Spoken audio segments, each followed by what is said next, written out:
This is 92.7 big FM।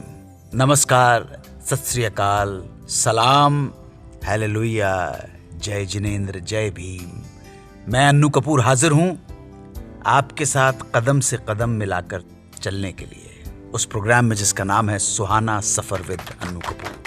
आज जो stories आपके लिए लाया हूं, सबसे पहले उनकी लिस्ट। वो कौन सी घटना थी जिसने दो फिल्मी सितारों को दोस्त बना दिया? वो कौन सी घटना थी जिसने दो फिल्मी सितारों को दोस्त बना दिया? दूसरी स्टोरी, एक फिल्म की शूटिंग के दौरान माला सिन्हा क्यों नाराज हो गई थी मनोज कुमार से। हमारे रेगुलर सेगमेंट्स तुमने पुकारा और हम चले आए, उसके बाद दिल ने फिर याद किया। आज याद करेंगे एक ऐसी एक्ट्रेस को जिसे 2 महीने में ही एक्टिंग स्कूल से निकाल दिया गया था। उसके बाद रिश्ता पक्का है, फैमिली कनेक्शन। आज मैं बताऊंगा कि क्या है फैमिली कनेक्शन बिटवीन अभिनेत्री नीलिमा अजीम और अभिनेता विवान शाह के बीच। और अंत में दिल्ली NCR की सविता भाभी के बिहाफ पर उनके देवर रसिक बिहारी का प्रश्न। तो आइए नए अफसानों और तरानों के साथ निकल पड़ते हैं आज के सफर पर। ये रहा आज के प्रोग्राम का पहला नगमा। बात तब की है जब फिल्म द ग्रेट गैम्बलर की शूटिंग गोवा में चल रही थी। अमजद खान बाय रोड मुंबई से गोवा जा रहे थे। उनकी वाइफ और 2 छोटे बच्चे उनके साथ ही ट्रेवल कर रहे थे। बदकिस्मती से रास्ते में भयंकर एक्सीडेंट हो गया। रास्ते में लोगों की मदद से किसी तरह घायलों को पणजी के हॉस्पिटल में पहुंचाया गया। पहले से गोवा पहुंच चुके अमिताभ बच्चन को जब इस बात की सूचना मिली तो वो फौरन अमजद खान को देखने पहुंचे हॉस्पिटल। अमिताभ बच्चन ने ऑब्जर्व किया कि अमजद खान की हालत बहुत गंभीर है। उन्हें सांस लेने में भी बहुत कठिनाई हो रही थी।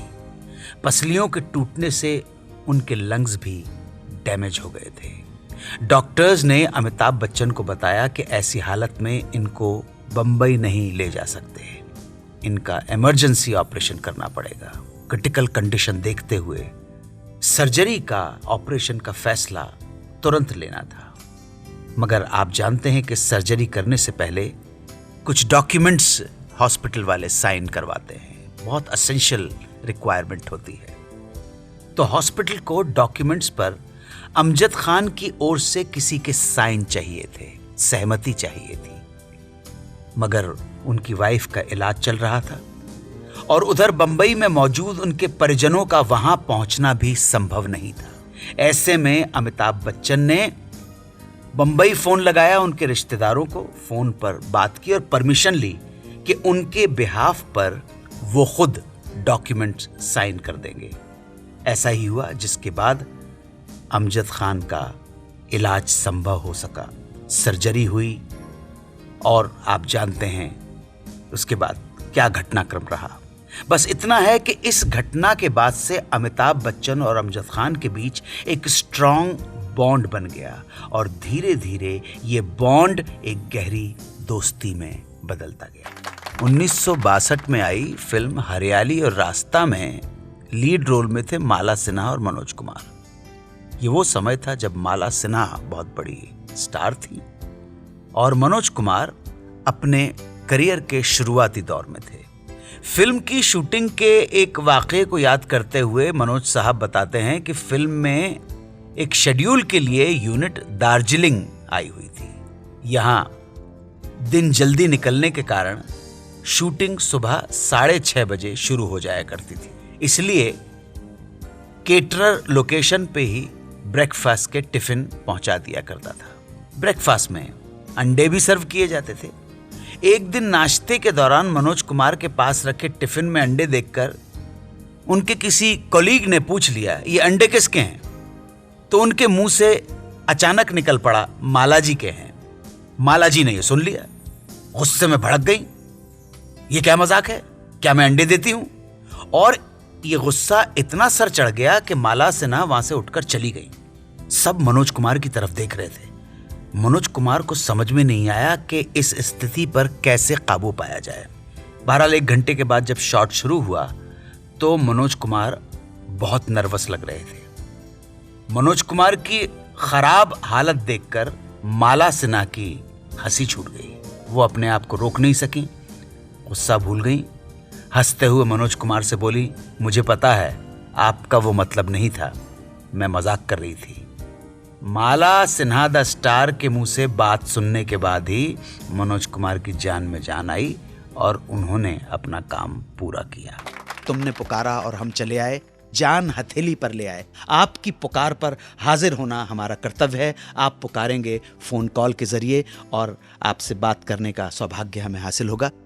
जितने भी बहन भाई जितने फोन कॉल कर सकते हैं सब कीजिए, प्रतीक्षारत हूं। आइए देखते हैं किसका फोन है। हेलो, नमस्कार, मैं 92.7 बिग एफएम से अन्नू कपूर निवेदन कर रहा हूं। जी आपको जी जी जी अन्नू कपूर जी। आपका शुभ नाम क्या है? सर मैं माही बात कर रही हूँ, माही गिडवानी। माही गिडवानी। मैं प्रॉपर भोपाल से हूँ सर। मैं बहुत बड़ी फैन हूँ आपकी। सुहाना सफर में हमेशा हमेशा सुनकर आपको याद करती हूँ। बहुत बहुत धन्यवाद माही जी। और आप बिजनेस में हैं, जॉब में हैं, हाउसवाइफ हैं? I am doing job in real estate जी। और प्रॉपरली आपका ये सुहाना सफर जो है जी मैं सुनती हूँ प्रोग्राम सर। जी जी, बहुत बहुत खुश हूँ कि आपके साथ मेरी बात हो रही है सर। मेरा भी सौभाग्य कि मैं आपसे बात कर रहा हूँ। आपकी फरमाइश बता दें, आपके दिल में अगर कोई ख्वाहिश है गाना सुनने की। जी सर, मूवी का नाम तो मुझे नहीं पता, बट आशा पारिक का सॉन्ग है जाइए आप कहाँ जाएंगे। अरे बाप रे, बहुत फेमस गाना है वो तो। मूवी का नाम है मेरे सनम। ये गीत लिखा है मजरू सुल्तानपुरी ने और संगीत दिया है ओपी नैयर ने। बहुत फेमस है ये। आपकी फरमाइश अभी सुनाने जा रहा हूँ और थैंक यू वेरी मच। बहुत बहुत आभारी हूँ, मशकूर हूँ कि आपने हमारे प्रोग्राम को मान दिया। जी thank you sir. Thank you very much. जाइए आप कहाँ जाएंगे, ये फरमाइश है भोपाल की श्रीमती माही गिडवानी। दिल ने फिर याद किया। आज दिल याद करेगा मधुबाला रघुनाथ को, जिन्हें हम सब मधु के नाम से जानते हैं। मधु का जन्म 26 मार्च 1972 को बॉम्बे में हुआ था। पिता रघुनाथ फिल्म प्रोड्यूसर थे। माँ का नाम था रेणुका।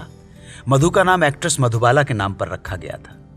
छोटी सी उम्र से ही मधु अपनी माताजी से भरतनाट्यम सीखा करती थी। मधु 13 साल की रही होंगी जब माताजी की कैंसर से मृत्यु हो गई। मधु की पढ़ाई सेंट जोसेफ हाई स्कूल से हुई। उन्होंने एक्टिंग सीखने के लिए रोशन तनेजा के एक्टिंग स्कूल में एडमिशन लिया, मगर 2 महीने के बाद ही इनके बेडौल शरीर के कारण इन्हें यहां से अचानक निकाल दिया गया। और ये तिरस्कार, ये बात मधु को चुभ गई। इसके बाद मधु ने फिटनेस सेंटर ज्वाइन किया, स्विमिंग करना शुरू किया और जल्द ही न सिर्फ अपना वजन कम कर लिया बल्कि दांतों, बालों और स्किन का ट्रीटमेंट भी करवाकर कंप्लीट मेकओवर कर डाला अपने आप को, कंप्लीट चेंज। मधु के फिल्मी करियर की शुरुआत 1990 में आई मलयालम फिल्म ओट्टायल पट्टलम में एक्टर मुकेश के अपोजिट हुई। इस फिल्म के बाद मधु ने दूसरी फिल्म साइन की, तेलुगु भाषा में बनी अजाकन, जिसे के बालचंद्र ने डायरेक्ट किया था। फिल्म में मधु को ममूटी और भानुप्रिया के साथ काम करने का मौका मिला। मधु की हिंदी फिल्मों में शुरुआत अजय देवगन के अपोजिट हुई फिल्म फूल और कांटे से। यह फिल्म अजाकन के पहले रिलीज हुई थी। फूल और कांटे आई और हिट हो गई और मधु की गाड़ी चल पड़ी। 1992 में आई मणिरत्नम की फिल्म रोजा से मधु को कंप्लीट एक्ट्रेस के तौर पर रिकॉग्निशन मिला। उसके बाद जेंटलमैन, ऐलान, हम हैं बेमिसाल, दिल जले, return of jewel thief, Yashwant जैसी फिल्में मधु की कुछ प्रमुख फिल्में रहीं। मधु की शादी 19 फरवरी 1999 को उद्योगपति आनंद शाह से हुई। शादी के बाद मधु ने कुछ समय के लिए एक्टिंग से विराम ले लिया। 2 बेटियां हुई, एक 2000 में जिसका नाम अमिया है और दूसरी 2002 में जिसे किया के नाम से जाना जाता है। 2006 में कच्ची सड़क से एक बार फिर मधु ने फिल्मी पर्दे पर वापसी की। तब से लेकर अब तक मधु हिंदी, तमिल, तेलुगु, कन्नड़ कई भाषाओं में सपोर्टिंग रोल करती आ रही हैं। 2016 में आई तेलुगु फिल्म नानाकू प्रेमाथो इनकी लेटेस्ट रिलीज है। अगर वही कार्यक्रम सुन रही हो तो हमारे प्रणाम स्वीकार करें। रिश्ता पक्का है, फैमिली कनेक्शन। क्या फैमिली कनेक्शन है बिटवीन विवान शाह एंड नीलिमा अजीम। थोड़ा दूर का भी है, लेकिन क्या हुआ, फैमिली कनेक्शन तो है, कनेक्शन तो है ही। विवान शाह के पिता नसीरुद्दीन शाह, माताजी रत्ना शाह, रत्ना शाह की बहन सुप्रिया पाठक। सुप्रिया पाठक है पत्नी पंकज कपूर की, और पंकज कपूर के बेटे हैं शाहिद कपूर। शाहिद कपूर की मां हैं नीलिमा अजीम। सुन लीजिए आप एक बार फिर। विवान शाह की माताजी रत्ना पाठक शाह, रत्ना पाठक शाह की सिस्टर सुप्रिया पाठक, उनके पति पंकज कपूर, पंकज कपूर का बेटा शाहिद कपूर, शाहिद कपूर की माताजी नीलिमा अजीम। तो इस तरह से हम तो कनेक्शन जोड़ते रहते हैं इस प्रोग्राम में, जिसका नाम है सुहाना सफर विद अन्नू कपूर। लास्ट में दिल्ली एनसीआर की सविता भाभी के बिहाफ पर उनके देवर रसिक बिहारी ने पूछा है कि फिल्म इंडस्ट्री में कास्टिंग काउच की बहुत चर्चा होती है, क्या ये मर्दों के साथ भी होता है? सविता भाभी जी, और आपके बिहाफ पर आपके देवर से मुखातिब हूँ, इससे कहना चाहता हूँ कि मुझे इसका कोई विशेष ज्ञान नहीं है। कास्टिंग काउच कुछ मर्दों के बारे में ज़रूर सुना है, मेल हैं, एंड आई एम श्योर कुछ कास्टिंग काउच फीमेल भी होती होंगी, और ये हो सकता है मर्दों के साथ भी हो। ये बड़ी प्राकृतिक सी चीज़ है। बेईमानी और अपोजिट सेक्स के प्रति आकर्षण जो है, और उसमें इतना खिंचाव हो कि वो किसी भी हद तक चले जाएं, ये मानवीय दुर्बलताएं हैं। और फिल्म इंडस्ट्री के बारे में इसलिए उजागर हो जाती है कि फिल्म इंडस्ट्री बड़ी ग्लैमरस जगह है, मीडिया भी इसको बड़े शौक से छापता है, उनको भी ज़रूरत होती है ना अपना न्यूज़पेपर चलाने के लिए, और जनता को भी मसालों भरी लाइफ में बड़ा मज़ा आता है। तो डेफिनेटली इस तरह का मर्दों के साथ भी होता होगा। मेरे पास अभी कोई इसका सबूत नहीं है। अगर आप में से किसी के पास हो तो हमें ज़रूर ये जानकारी हमारे साथ शेयर करें। आज के लिए इतना ही, चलता हूँ, आज्ञा दीजिए। धन्यवाद। जय हिंद, वंदे मातरम।